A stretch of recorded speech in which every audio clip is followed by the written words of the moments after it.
நான் செத்துக் கொண்டிருந்தேன். யாரோ ஒருவர் என் தாய்மொழியில் பேசுவதை கேட்டேன். அப்பொழுது விழித்துக் கொண்டேன். அப்படி ஒரு வல்லமை அந்த தாய்மொழிக்கு இருக்கின்றது.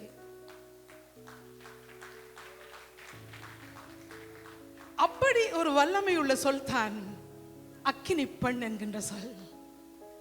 ஒரு சோர்ந்து போயிருக்கும் ஒரு பெண், ஒரு தவித்துக் கொண்டிருக்கும் ஒரு பெண், எதிர்காலத்தில் ஒன்றுமே தெரியாது என்ன செய்வது என்று இருக்கும் ஒரு பெண்ணை பார்த்து அக்கினி பெண்ணே எழுந்து வா என்று சொன்னால் அந்த வார்த்தை அவளுக்கு கண்டிப்பாக உயிர் கொடுக்கும். அக்கினி பெண்ணே என்று பெண்ணை அழைப்பார்கள், சிங்க பெண்ணே என்று அழைப்பார்கள், இரும்பு பெண்ணே என்று அழைப்பார்கள். ஒரு சிங்கம் ஒரு காட்டில் ஒரு குறிப்பிட்ட இடத்தை மாத்திரம்தான் ஒரு குறிப்பிட்ட ஒரு நேரத்தில் ஒரு பாதிப்பை கொண்டு வர முடியும். ஆனால் அக்கினி ஜஸ்ட் a spark, ஒரு தீப்பொறி அந்த காற்றையே முற்று முழுதாக அழித்துவிடும். Because it's a fire, it is contagious. ஏனென்றால் அது ஒரு தீ பரவக்கூடியது. அவள்தான் பெண். மூன்றாம் உலக போரிலே, இரண்டாம் உலக போரிலே ஒரு தாய் குத்தப்படுகிறாள். 2 குழந்தைகள், ஒன்று கை குழந்தை தூரத்தில் அழுது கொண்டிருக்கிறது, தவண்டு கொண்டிருக்கிறது. அவள் பக்கத்தில் அவள் மூத்த மகன் நின்று கொண்டிருக்கிறான். அவளோ குற்றூராய் நிற்கிறாள். எந்த நேரத்திலும் அவள் இறந்து விடுவாள். தன் மகனை பார்த்து சொல்லுவாள், என் குழந்தையை கொண்டு வா, தம்பியை என்னிடத்தில் கொண்டு வா என்று. தம்பியை கொண்டு வந்த போது அவள் அந்த குழந்தையை அணைத்து அவள் இறக்கும் வரை அந்த குழந்தைக்கு பால் கொடுத்தாள். அவள் இப்படியாக நினைத்திருப்பாள். கொடுக்கும் போது விதைத்தவள் தூங்கலாம், விதைகள் தூங்காது என்று நினைத்திருக்கலாம். நான் இன்னும் சிறு மணிகளில் நேரத்தில் சில நிமிடங்களில் நான் இறந்து விடுவேன். ஆனால் நான் விதைத்தவள் தான். ஆனால் என் விதைகள் இந்த 2 குழந்தைகளும் அவர்கள் தூங்க மாட்டார்கள், அவர்கள் வாழ்வார்கள். அவர்களுக்கு ஒரு நம்பிக்கையை அவள் செய்து காட்டினாள். உங்களால் வாழ முடியும் என்கின்ற அந்த நம்பிக்கையை அவள் அந்த பால் கொடுக்கும் போது அவள் நினைத்திருப்பாள். ஏனென்றால் எந்த ஒரு பெண்ணும் தன்னுடைய குழந்தைக்கு கடைசி வரைக்கும், இறுதி மூச்சு வரைக்கும், எந்த ஒரு தாயும் தன் பிள்ளைக்கு நன்மை செய்யவே நினைப்பாள். இதே போல எத்தனையோ அனுபவங்கள் எங்கள் சொந்த நாட்டில் எத்தனையோ அனுபவங்கள். எத்தனையோ தாய்மார்கள் தங்கள் குழந்தைகளுக்காக தங்களை தியாகம் செய்தார்கள். ஏனென்றால் woman is a fire, பெண் ஒரு தீ, அவள் பரவக்கூடியவள். கருவுற்றபடியினால் ஒரு சில குழந்தைகளுக்கு தாயானால், ஆனால் கருணையுற்றபடியினால் அநேகருக்கு தாயானவள் என்கிற மதர் தெரேசா, மதிப்புக்குரிய mother Teresa. What a great unconditional love it is. ஒரு நிபந்தனையற்ற ஒரு அன்பு, எந்த எதிர்பார்ப்பற்ற அன்பு. Because it's a fire, it is contagious. We all know about ego. எங்கள் எல்லோருக்கும் கழுகை பற்றி நன்றாக தெரியும். கழுகு தன்னை பற்றி பெருமை பாராட்டிக் கொள்ளும். Because the eagle is the king of the air. விண்ணின் அரசன் என்று எப்பொழுதும் பெருமை பாராட்டிக் கொள்ளும். அந்த கழுகிற நோக்கம் எல்லாம் உயர பறப்பதுதான். உயர பறக்கிற நோக்கத்துக்காக மாத்திரமே அந்த கழுகு இந்த பூலோகத்துக்கு வந்தது என்று நினைத்துக் கொள்ளும். அந்த உயர பறக்கிறதில் அவ்வளவு ஒரு ஆனந்தம்.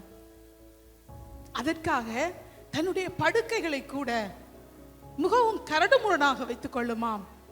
ஏனென்றால் தான் படுக்கை சுகமாக படுத்திருந்தால் நான் அதிக நேரம் பறக்க மாட்டேன் என்று.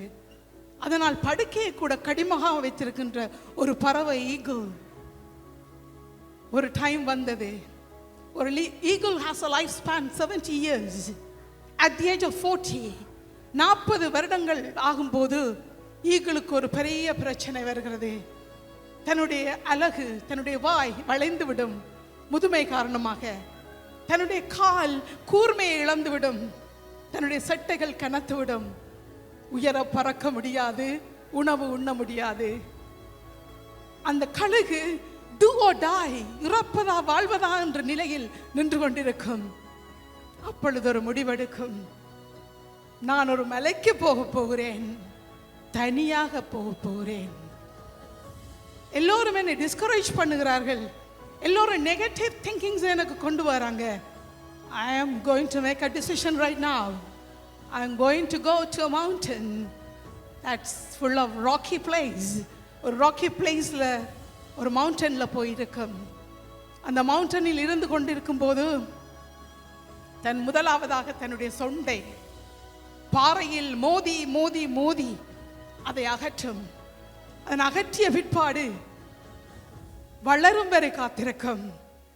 வளர்ந்த பின் காலில் இருக்கும் ஒவ்வொரு நகங்களையும் கொத்தி கொத்தி கொத்தி அகற்றும். அதன் பிற்பாடு காத்திருக்கும். அழகான கூர்மையான நுகங்கள் வர தன்னுடைய வாயையும் தன்னுடைய கால் நுகங்களையும் பயன்படுத்தி தன்னுடைய சிறகுகளை ஒவ்வொன்றாக ஒவ்வொன்றாக கலட்டும். அதுக்கு சிறகுகள் 7000 சிறகுகள். ஒரு கழுகுக்கு 7000 feathers an eagle has. One by one it was removing. காத்திருக்கும். திரும்பவும் அழகான செட்டை வரும். அழகான செட்டை வந்தவுடன் முகவும் ஆனந்தம், முகவும் ஒரு மகிழ்ச்சி, முகவும் ஒரு பூரிப்பு, ஒரு வெற்றி களிப்பு. உயர 10,000 அடிகளுக்கு மேலாக பறந்து I am again a king of the air என்று சொல்லும். We can learn 3 things mainly from an eagle. The first is a determination. Eagle determined in his heart that I am going to do it. It's a resolution. No matter what, I'm going to do it. The second, preparation and planning. I'm going to do it. I'm going to be there 6 months, but I'm going to prepare for that. There are so many obstacles going to come to me. There are so many hindrances going to come to me. So many rejections are going to come to me. But that's okay. I am preparing for that. The third one is very important. The third one is perseverance. விடாமுயற்சி. No give up attitude. Doesn't matter what comes. I am going to do it. Of course, on the way in this process, so many times I will think to turn back, but I will never ever turn back. Because I am born to fly. என்று அம்மா சொல்லி தந்திருக்கிறான். நினைத்திருக்குமாக்கும். என்னுடைய அம்மா சொல்லி தந்திருக்கா, எண்ணி துணிக கருமம், துணிந்தபின் எண்ணுவது என்பது இழுக்கு என்று சொல்லிக் கொடுத்திருப்பா. என்னுடைய தாயார் எனக்கு இப்பொழுதும் அதை சொல்லுவா. எண்ணி துணிக கருமம், துணிந்தபின் எண்ணுவது என்பது இழுக்கு.